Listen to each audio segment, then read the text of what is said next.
Now we are going to start with the next chapter, chapter number 4.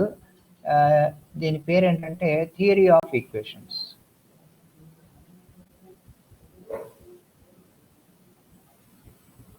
ఈ రెండింటినీ కూడా మనం ఏమంటాం అంటేమో ఈక్వేషన్స్కి సంబంధించినటువంటి చాప్టరే కాబట్టి రెండు కలిపి ఒకే చాప్టర్ అని మనం అనుకోవచ్చు. ఎప్పుడు అది మెయిన్స్ పరంగా అనుకోవచ్చు, కానీ ఐపీ పరంగా అయితే రెండు సపరేట్ చాప్టర్లుగానే ట్రీట్ చేసుకుంటాం. So this is the chapter number 4, theory of equations, in page number 95. Theory of equations ఈ రెండింటికి కూడా పెద్ద తేడా ఏమి ఉండదు, అంతా సిమిలర్గానే నడుస్తుంది. అయితే మనం ఏం చేసామంటే క్వాడ్రటిక్ ఈక్వేషన్స్లో ఒక క్వాడ్రిక్ ఈక్వేషన్ మాత్రమే తీసుకున్నాం. ax² + bx+ తీసుకొని దాని రూట్స్ని స్టడీ చేసి దాన్ని సాల్వ్ చేయడం, దాని ఈక్వేషన్స్ సాల్వ్ చేయడం, ఈక్వేషన్స్ ఇట్లాంటివన్నీ కూడా చూసాం. కానీ ఇక్కడ ఏంటంటే ఈక్వేషన్స్ అనేటప్పటికీ we will consider the general polynomial. General polynomial అంటే nth డిగ్రీ ఈక్వేషన్ వరకు ఇచ్చినప్పుడు దానికి సంబంధించి ఈక్వేషన్స్ ఎలా ఉంటాయి, వాటి రూట్స్కు కోఎఫిషియెంట్స్కి మధ్య రిలేషన్ ఎలా ఉంటుంది, వీటిని సాల్వ్ చేయడం ఎలా అనేటువంటి విషయాన్ని గురించి మనం కొంచెం బ్రీఫ్గా ఇంట్రడక్టరీ లాగా తీసుకుంటాం. యాక్చువల్ థియరీ ఆఫ్ ఈక్వేషన్స్ అనేటువంటి ఒక పెద్ద టాపిక్. దీని మీద శాంతి నారాయణను, ఎంఎల్ ఖన్నా వీళ్ళందరూ కూడా లవ్ పుస్తకాలు రాశారు. మీరు హైయర్ క్లాసెస్కి వెళ్ళినప్పుడు దీని గురించి మళ్ళీ డీటెయిల్గా నేర్చుకుంటారు. ప్రస్తుతం ఇక్కడ నేర్చుకునేటటువంటిది ఏంటి అంటే ఒక ఇంట్రడక్టరీ పార్ట్ లాగా అనుకుంటాం.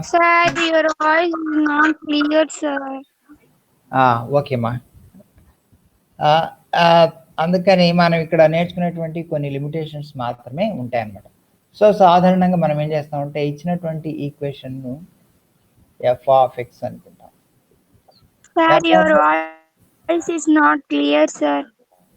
అది నీ నెట్ ప్రాబ్లం ఏంటుందమ్మా. p0x⁴n plus p1x⁴n - 1 plus p2x⁴n - 2 plus so on plus pn అనేటువంటిది మనం రాసుకుంటాం.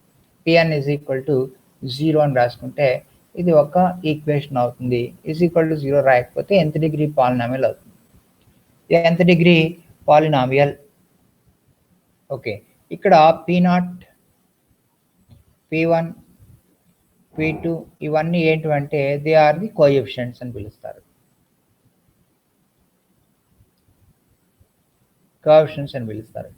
n అనేటువంటిది ఏంటంటే n is greater than or equal to 0 అయి ఉండాలి. ఇట్స్ అన్ ఇంటీజర్ అయి ఉండాలి. n అనేటువంటిది సింపుల్గా చెప్పాలంటే non negative integer. n is non negative integer అయి ఉండాలి. n అనేటువంటిది నాన్ నెగిటివ్ ఇంటీజర్ అయి ఉండాలి. అండ్ p0 అనేటువంటిది ≠0 అవ్వాలి. p0 అనేటువంటిది ≠0 అయితే దీన్ని nth డిగ్రీ పాలినామియల్ అంటారు. ఈక్వేషన్ తీసుకుంటే nth డిగ్రీ ఈక్వేషన్ అంటారు. సో ఇప్పుడు ప్రస్తుతానికి ఇలా తీసుకున్నాం అనుకోండి, this is the nth degree polynomial is called nth degree polynomial అని పిలుస్తారన్నమాట. nth degree polynomial. So f(x) అనేటువంటిది ఈ మాదిరిగా p0xn plus p1xn - 1 plus p2xn - 2 plus so on plus pnx⁴ అని రాసుకుంటే p0, p1, p2 so on pn అనేటువంటి వాటిని coefficients అని పిలుస్తారు. n అనేటువంటిది ఏంటంటే నాన్ నెగిటివ్ ఇంటీజర్ అయి ఉండాలి. అలా ఉన్నప్పుడు దీన్ని nth డిగ్రీ పాలినామియల్ అని పిలుస్తారు. సో n అనేటువంటిది ఏమిటంటే n=0 అయింది అనుకోండి, అప్పుడు కాన్స్టెంట్ అవుతుంది. కాన్స్టెంట్ అయితే 0 డిగ్రీ పాలినామియల్ అంటారు. n=1 అయితే x వస్తుంది. x వస్తే ఫస్ట్ డిగ్రీ పాలినామియల్ అంటారు, లీనియర్ పాలినామియల్. 2 వస్తే క్వాడ్రిటిక్ పాలినామియల్, 3 వస్తే క్యూబిక్, 4 వస్తే 4th డిగ్రీ, 5th డిగ్రీ, అలా nth డిగ్రీ పాలినామియల్ అని మనం పిలవడం జరుగుతుంది. ఒకటే ఒక టర్మ్ ఉంటే దాన్ని మోనిక్ పాలినామియల్ అని కూడా అంటుంటారు. సో ఈ మాదిరిగా మనకు పాలినామియల్ వచ్చింది. f(x) = 0 కనుక వస్తే, if f(x) = 0, then it is called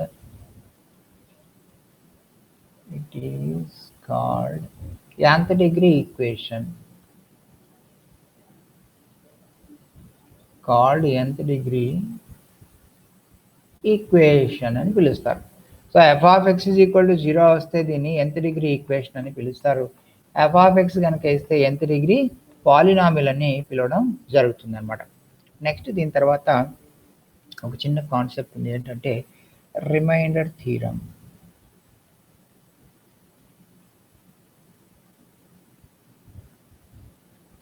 ఇది స్టేట్మెంట్ వరకు మీరు ఆల్రెడీ నేర్చుకొని ఉండవచ్చు. ఎఫ్ ఆఫ్ ఎక్స్ అనేటువంటిది polynomial. Let F of X be A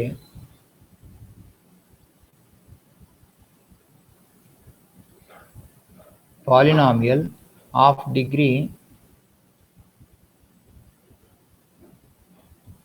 n and it is greater than 0. Let a belongs to a complex number, అంటే ఇది ఒక number అన్నమాట. Then there exists a polynomial, then there exists a polynomial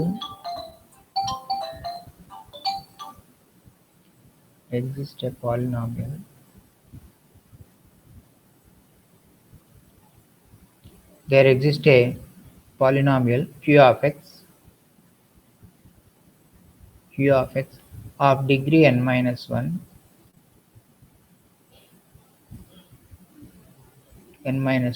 such that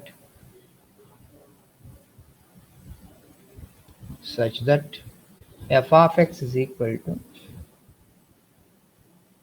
x minus a into q of x plus f of a. ఇది అంటే ఇది ఒకటి పెద్దగా చూడడానికి ఇలా ఉంది, కానీ మామూలుగా సింపుల్గా చెప్పేస్తుంది చూడండి. దీని మీనింగ్ ఏంటి అని, మనకు ఏదైనా ఒక నెంబర్ ఇచ్చినారనుకోండి, 7 అనే నెంబర్ ఇచ్చారు. దీన్ని మనం 2తో డివైడ్ చేస్తాం. 2తో డివైడ్ చేస్తే 2 3 6 కదా, రిమైండర్ 1. అప్పుడు మనం ఏం రాయొచ్చు అంటే 7 is equal to 2 into 3 plus 1 రాయొచ్చు. 2 ఇంటూ 3 ప్లస్ 1. సో ఇదే మనం ఇక్కడ రాసిండేది.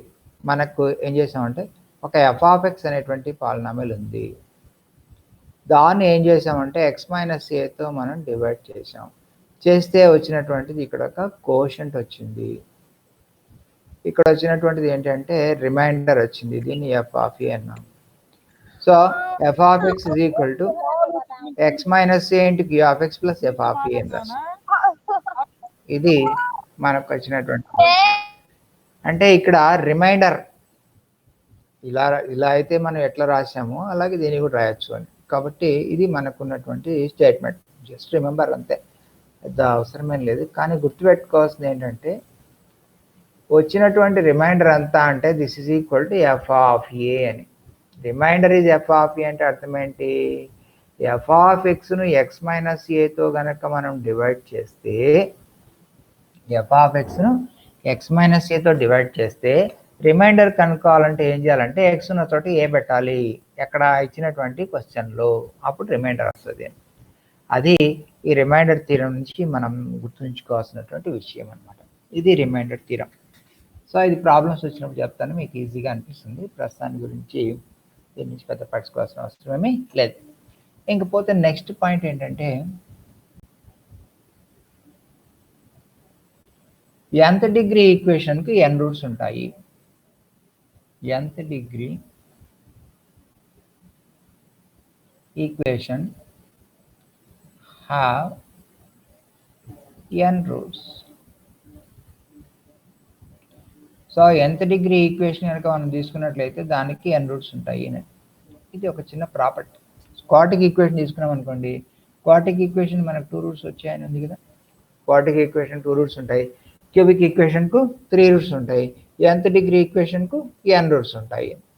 సో ఇప్పుడు ఎఫ్ ఆఫ్ ఎక్స్ ఈక్వల్ 0 అనేటువంటిది nth డిగ్రీ ఈక్వేషన్ అయితే దానికి n రూట్స్ ఉంటాయి అనేటువంటిది మనం తీసుకునేటువంటి కాన్సెప్ట్.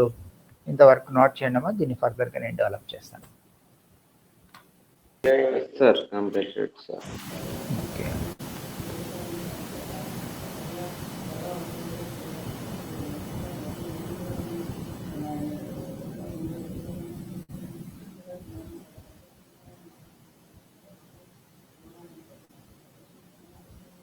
చేస్తున్నాను.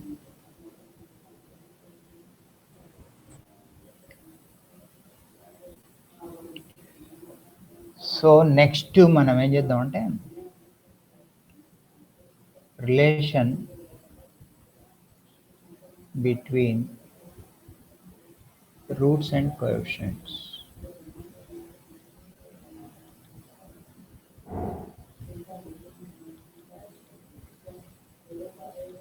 కొంచెం లాజిక్ ఉంటుంది, వినండి, తర్వాత ప్రాబ్లమ్స్ చేద్దాం. మనం ఏం చేసామంటే ఒక ఈక్వేషన్ తీసుకున్నాం. P0 x to the power of n plus P1 x to the power of n minus 1 plus P2 x to the power of n minus 2 plus so on plus Pn. దీనికి n roots ఉంటాయి. Has n roots, nth degree ఈక్వేషన్కి n roots ఉంటాయి. Say ఆ roots ఏంటంటే α1, α2, α3, so on αn అనుకుందాం. అనుకుంటే అప్పుడు మనకు దీని నుంచి ఏమొస్తుందంటే దిస్ ఇంప్లైస్ దీన్ని P0తో డివైడ్ చేసుకుంటే x to the power of n plus P1 by P0 into x to the power of n minus 1 plus P2 by P0 into x to the power of n minus 2 plus so on plus Pn by P0. అంటే ఇక్కడ exponent coefficient 1 ఉండేట్టు చేశాను. Is equal to ఏమవుతుందంటే దీనికి roots x minus α1, α1, α2, α roots కాబట్టి x minus α1 into x minus α2 into x minus α3 into so on x minus αn అని రాయవచ్చు. మనం క్వాడ్రిక్ ఈక్వేషన్లో α1, α2 2 రూట్స్ ఉంటే ఇచ్చినటువంటి expression x minus α1 x minus α2 రాసాంగా. అలాగే ఇక్కడ n రూట్స్ ఉన్నప్పుడు దీన్ని ఎలా రాయొచ్చు అంటే x minus α1 into x minus α2 into x minus α3 into so on x minus αn అని రాయవచ్చు. ఈ మాదిరిగా మనకు n రూట్స్ ఉన్నాయి కాబట్టి n ఫ్యాక్టర్స్ మనం రాసుకోవచ్చు. రాసుకుంటే ఈ రెండింటిని మల్టిప్లై చేసినప్పుడు LHS RHSకు సమానం అవ్వాలి. అందుకని RHS మనం మల్టిప్లై చేసుకుంటే x into x into x into అలా రాసినప్పుడు n బ్రాకెట్స్ ఉన్నాయి కాబట్టి x to the power of n వస్తుంది. తర్వాత ఏమొస్తుందంటే దీన్ని మల్టిప్లై చేస్తే α1 plus α2 plus α3 plus so on plus αn into x to the power of n minus 1 వస్తుంది. ఏమి తర్వాత మళ్ళా నెక్స్ట్ టర్మ్ తీసుకుంటే x స్క్వేర్ టర్మ్ తీసుకుంటే x స్క్వేర్ అంటే ఏంటి, x ఇంటూ x, ఇక్కడ x స్క్వేర్ మిగిలినవన్నీ యాడ్ అవుతాయి కాబట్టి α1 α2 plus α1 α3 plus so on plus αn minus 1 into αn into x to the power of n minus 2 వస్తుంది. ఇలా మనం మల్టిప్లై చేస్తే వస్తుందని రాసుకుంటున్నాం. ప్లస్ సో ఆన్ ఇలా వెళ్తే లాస్ట్లో మనకి ఏమొస్తుందంటే కాన్స్టెంట్ టర్మ్ వస్తుంది.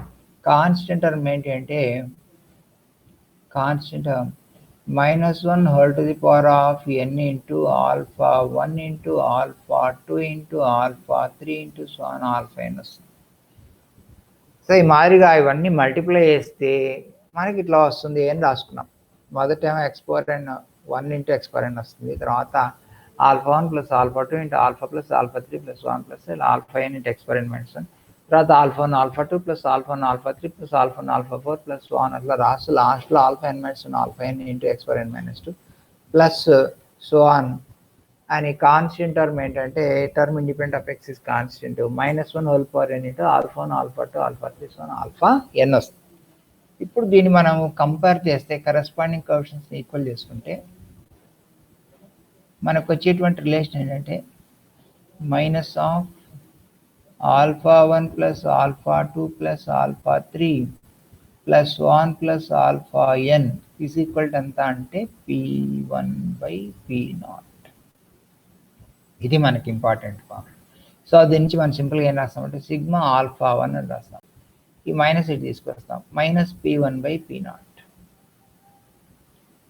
సిగ్మా α1 అంటే ఏంటంటే α1 ప్లస్ α2 ప్లస్ α3 ప్లస్ 1 αn వరకు యాడ్ చేసుకోవాలని. తర్వాత నెక్స్ట్ ఇక్కడ x⁴n మైనస్ 2 అక్కడ x⁴n మైనస్ 2 కోఎఫిషియంట్ ఈక్వల్ చేసుకుంటే ఏమొస్తుందంటే alpha 1 alpha 2 plus alpha 1 alpha 3 plus 1 plus alpha n minus 1 alpha n is equal to ఏమొచ్చింది అంటే ప్లస్ వచ్చింది, ప్లస్ p2 బై p0 వచ్చింది. సో దీన్ని మనం ఏం చెప్తాం అంటే సిగ్మా ఆల్ఫా 1 ఆల్ఫా 2 అని చెప్తాం. This is equal to p1 by p2 by p0 అని చెప్తాం. అంటే ఇక్కడ ఒక్కొక్క టర్మ్ తీసుకుంటే మైనస్ వచ్చింది, రెండు తీసుకుంటే ప్లస్ వచ్చింది, మూడు తీసుకుంటే మైనస్ వస్తుంది అలా. సో సిమిలర్లీ రాసుకోవచ్చు. Similarly sigma alpha 1 alpha 2 alpha 3 is equal to ఎంత అంటే మైనస్ p3 బై p0 వస్తుంది. So alpha 1 into alpha 2 into alpha 3 into so on alpha n తీసుకుంటే ఏమొస్తుందంటే n టర్మ్స్ తీసుకున్నాం కాబట్టి -1 whole power n into pn by p0 వస్తుంది. ఈ మాదిరిగా alpha 1 alpha 2 alpha 3 so on alpha n terms product తీసుకుంటే -1 power n into pn by p0 వచ్చింది. 3 terms తీసుకుంటే -1 పవర్ 3 అనమాట, ఇది అంటే మైనస్. 2 టర్మ్స్ తీసుకుంటే ప్లస్, 1 టర్మ్ తీసుకుంటే minus. So odd number of terms తీసుకుంటే 1 3 5 7 తీసుకుంటే వీటి ముందర మైనస్ వస్తుంది. ఈవెన్ నెంబర్ ఆఫ్ టర్మ్స్ తీసుకుంటే అంటే 2 2 కానీ 4 4 కానీ 6 6 కానీ తీసుకుంటే ప్లస్ వస్తుంది. n టర్మ్స్ తీసుకున్నప్పుడు మనం n అనేది ఈవెన్ ఆర్డర్ తెలియదు కాబట్టి -1 హోల్ పవర్ n అని రాసుకుంటాం. సో ఇది మనకు ఉన్నటువంటి relation between roots and coefficients అనమాట. Relation between roots and coefficients. దీన్ని సిగ్మా ఆల్ఫా 1ను ఏం రాస్తారంటే మనం సింపుల్గా S1 అని రాస్తారు. సో దీన్ని ఇట్లా కూడా రాయొచ్చు, S1 అంటారు దీన్ని. S1 ఈజ్ ఈక్వల్ టు ఏంటంటే మైనస్ p1 బై p0 అని. రెండు తీసుకుంటే వస్తాను ఏమంటారంటే S2 అంటారు. S2 ఈజ్ ఈక్వల్ టు ఏంటి అంటే p2 బై p0. S3 అంటే 3 తీసుకుంటే అని. S3 తీసుకుంటే అంటే S3 అంటే 3 తీసుకుంటే ఏమొస్తుందంటే minus p3 by p0.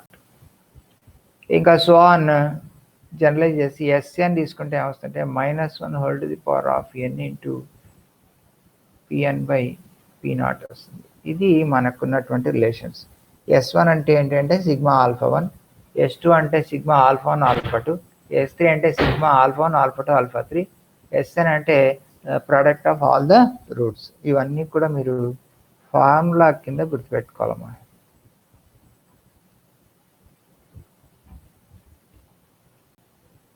Formula, ఓకేనా? ఇది relation between roots and coefficients. ఇది నోట్ చేయండి, then we will enter into the exercise.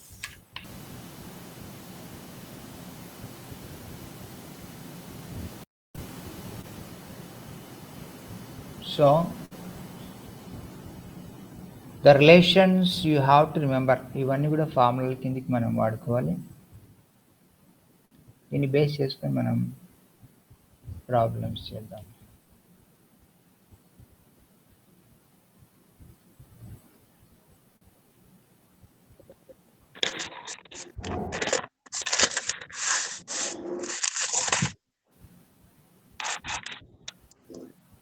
తీసేనా?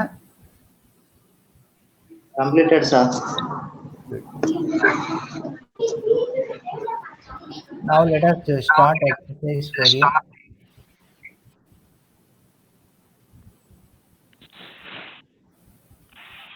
Page number 107. First question. Find the equation with the following roots. Find the equation with the following roots.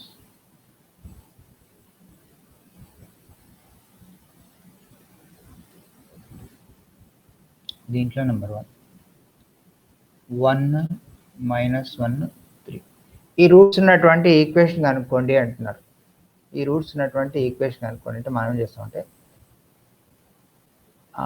ఈ roots ఉన్నటువంటి equation say alpha 1 is equal to 1 అనుకుందాం, alpha 2 is equal to -1 అనుకుందాం, alpha 3 is equal to 3 అనుకుందాం. అనుకుంటే మనకు కావాల్సినటువంటి equation ఏమిటి? x minus alpha 1 into x minus alpha 2 into x minus alpha 3 is equal to 0 మనకు కావాల్సిన ఈక్వేషన్. సో మనకు తెలుసు కదా, ఆల్ఫా బీటా రూట్స్ అయితే x మైనస్ ఆల్ఫా అంటే x మైనస్ బీటా రాసాం. అట్లా 3 రూట్స్ ఉన్నాయి కాబట్టి x మైనస్ ఆల్ఫా అంటే x మైనస్ ఆల్ఫా అంటే x మైనస్ ఆల్ఫా 3 ఈక్వల్ 0 రాస్తాం. అంటే వాల్యూ సబ్ట్ చేసుకుంటే ఏమవుతుంది, x minus 1 into x minus of minus plus 1 into x minus 3 is equal to 0 అవుతుంది.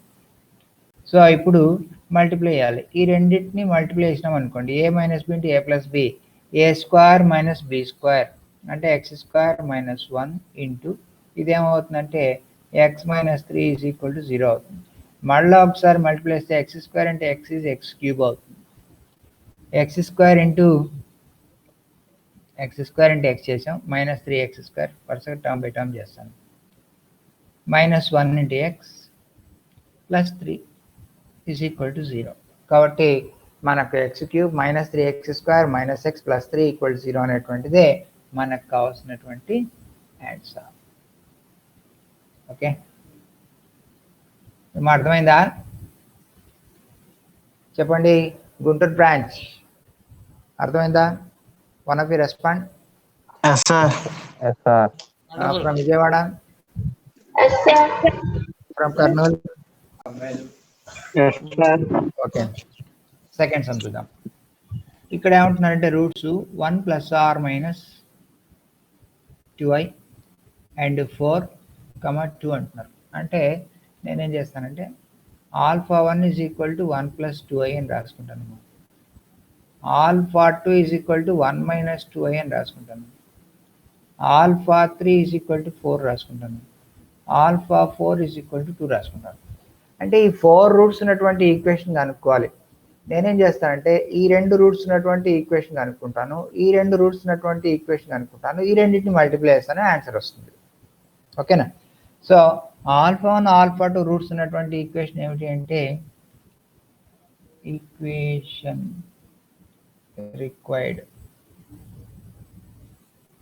Is X square minus of alpha 1 plus alpha 2 into x plus alpha 1 alpha 2 into అంటే మొదటి 2 roots ఉన్నటువంటి equation into ఇంకొకటి ఏంటంటే X square minus of alpha 3 plus alpha 4 into x plus alpha 3 alpha 4 అనే కదా మనకు కావాల్సింది. సో ఇలా తీసుకుంటే ఇప్పుడు ఇక్కడ కనిపెడతా ఉండండి. What is alpha 1 plus alpha 2 is equal to 2 అవుతుందా? Alpha 1 into alpha 2 is equal to అవుతుందంటే ఏ స్క్వేర్ మైనస్ బి స్క్వేర్ అవుతుంది. 1 square minus 2i whole square అవుతుంది. 1 స్క్వేర్ అంటే 1 మైనస్ 2 స్క్వేర్ అంటే 4 ఇంటూ i స్క్వేర్ కూడా రాసుకోవాలి కదా, i స్క్వేర్ రాసుకున్నాం అండి. Is equal to 1 into minus 1 minus 4 into i square is minus 1 కదా, ఈజ్ ఈక్వల్ టు 1 ప్లస్ 4 5 అవుతుంది. కాబట్టి ఇక్కడ సబ్స్టిట్యూట్ చేస్తాను నేను. సబ్స్టిట్యూట్ చేస్తే x square minus of alpha 1 plus alpha 2 అంటే 2x ప్లస్ ఆల్ఫా 1 ఆల్ఫా 2 అంటే 5 into x square alpha 3 plus alpha 4 అంటే 6 రాస్తాను. డైరెక్ట్గా మీరు చెప్పేస్తారు 4 ప్లస్ 2 6 అని. ఆల్ఫా 3 ఇంటూ ఆల్ఫా 4 అంటే 4 to 8 కాబట్టి ఇక్కడ 8 రాసేస్తాను. ఇప్పుడు ఈ రెండింటిని మల్టిప్లై చేసుకుంటే మనకి ఆన్సర్ వస్తుంది. ఫస్ట్ ఇంటూ ఫస్ట్ అంటే x square into x square X power 4 minus 6x cube. First into first, first into second, first into third. X square into minus 6x is minus 6x cube plus X square into 8 అంటే plus 8x square. Second into first అంటే minus 2x cube. ఇక్కడ రాస్తాం చూడండి, minus 2x cube రెండో లైన్తో multiply చేస్తున్నాం. Minus 2x cube minus 2x into minus 6x is plus 12x square plus 12x square minus 2x into plus 8 is minus 16x. ఇది రెండోది. ఇప్పుడు మూడోది plus 5x square plus 5x square minus 30x plus 8 5 40. ఇది. So ఈ మూడు మనం add చేసుకోవాలి. Add చేసుకుంటే x to the power of 4 minus 8x cube minus 8x cube. ఇక్కడ ఒక 20 plus 5 25x square 25x square minus 46x minus 46x plus 40.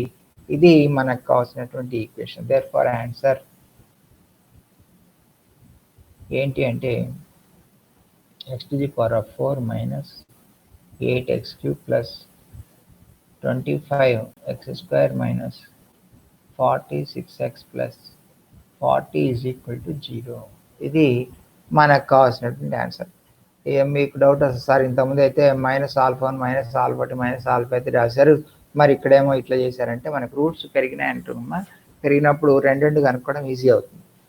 లేదు ఇలాగే 4కి రాసి చేసినా ఆన్సర్ వస్తుంది, ఏదైనా వస్తుంది, కానీ this is better than that, అందుకని ఇలా చేసాం. ఓకే, ఇది నోట్ చేసేయండి. ఒక 2 ప్రాబ్లమ్స్ హోంవర్క్ ఇచ్చి మనం స్టాప్ చేద్దాం. సో మీకు హోంవర్క్ ఏంటంటే థర్డ్ సమ్ హోంవర్క్. ఇక్కడ ఏమంటున్నారంటే roots 2 plus √3, 2 minus √3, 1 plus 2i, 1 minus 2i. తర్వాత 4th క్వశ్చన్ ఏంటంటే 0 0 2 2 -2 -2 ఈ రూట్స్ ఉన్నటువంటి ఈక్వేషన్ అనుకోవాలి. సో ఈ రెండు మీరు ట్రై చేయండి. ఓకే, ఇది మీరు నోట్ చేసేయండి. Then we go for the attendance.